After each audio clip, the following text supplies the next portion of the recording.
Your blades, when you're working in the garden, should be almost razor sharp all the time. Actually, I've sharpened this one too, I noticed. But you also want them to be lightweight. You can see that the blade comes with some screwdriver tops, or some screw tops on them. These are actually built to be, you actually wear these down and replace them after a couple of years. And you can just buy replacement blades. Okay, right behind you. You told that. Thank you. So the 6-inch trapezoid hoe is best because it's easy to work between plants. And I like it because it's wider and it's also sharp. So, what you call raking, what you're doing right now? Well, I'm just disturbing the soil surface. So I have little seedlings popping up and I'm just working around. Now I want you to notice how I'm holding it. I'm holding it like a broom. This is really important. And we're going to do a lot of this at the next workshop, because when you're going to be spending a lot of time in the garden, you don't want to be like this in an ergonomically incorrect position, ruining your back, right? Most people with hoes are doing this. And it's not the best way to do it. You want to be upright, you want your shoulders back, and you should be able to stand and just easily work your soil. You can see how quickly you could do a small garden with a hoe. Right? Especially if these trays weren't in the way. Right? So this is the 6-inch hoe, this trapezoid hoe is also good for tougher weeds, which you have like around. So, you know, it's nice for cultivating, but also if I get into some tough weeds like this, I can just chop them right out. Easily. Really fast.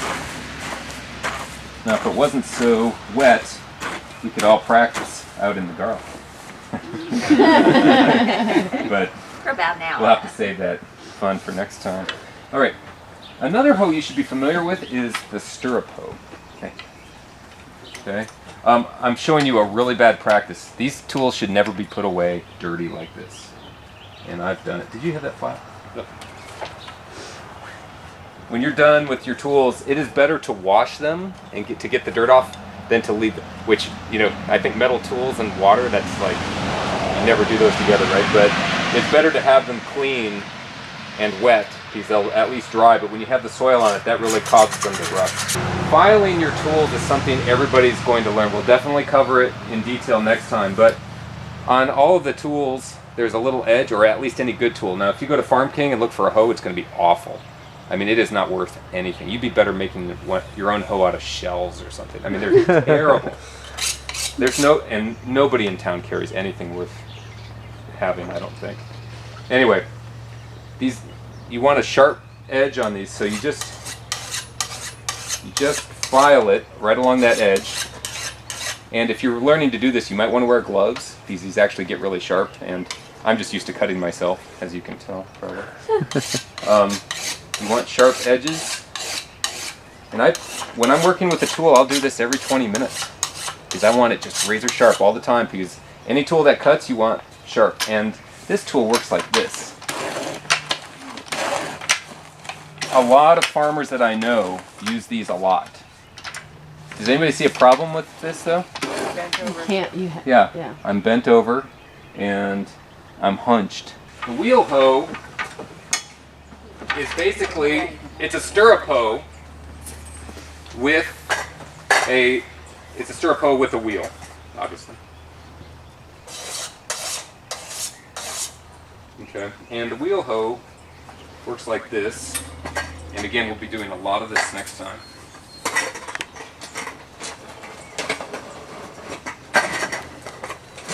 Look how much area I can cover in a short time. This is what I use for all of my paths. Bingo. All of that is clear of weeds. And you can see how this is something you could actually do every 10 days or so. It's fairly pleasant work, right? Okay, these are two different brands of collinear hose. Very, very thin.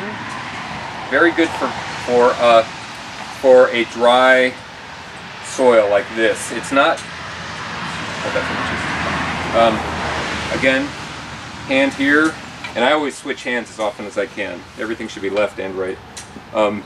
This is really good because it doesn't catch a lot of dirt. I use this probably almost as much as the big trapezoid hoe. And then this is another linear hoe, which is just smaller and is good for working between tightly spaced rows. If you look out the door, the lettuce and the spinach are spaced about that far apart. That's too wide a spacing for this hoe, so I use this hoe on that. And this is handy for getting into really tight places. This is a new tool from last year that I just picked up last year. I use this all the time.